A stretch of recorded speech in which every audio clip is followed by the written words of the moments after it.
Pruning naman tayo. So dapat bantayan to, sir. Tanggalin mo lang yun, oh. Yan. Sir. Oh. Nagahan basta sa taas. Oh, sa taas na. Ito, tulad dito. Oh. Ito yung mga 7-knife. Pero pwede rin namang i-shortcut mo.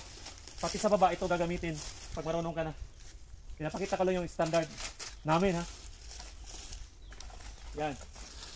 Tapos, titriman mo lang to. Unahin mo muna yung sa gilid. Oh. Sobrang taas na, oh.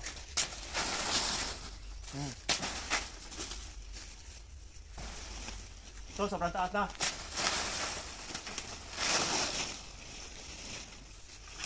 Ito, sobrang taas na, oh.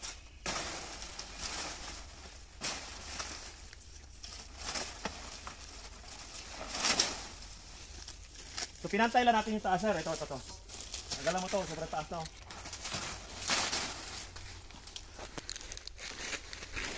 Ilan na yun? Isa, dalawa na. Tatlo, ito. Put. Ito, sir, oh, ito. Oh. Tatlo. Ito, sobrang taas na, sir, oh. Kita mo, sir. Ito. Okay. Ito lang muna natin dyan. Ito.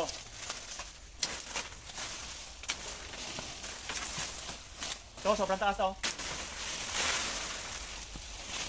Ito yung tinatawag na heavy pruning. Sobrang taas ng kakao mo, wala na yun. Sobrang taas ng kakao mo. Ayan na, guys, oh. Pasok na lahat, oh. Init, oh. Overshaded siya, eh. Oh, yan po. Ayan, pasok na yung araw, ha. Mula kanina, ito, oh. Magre-renew na yung ano yan, dahon sa taas.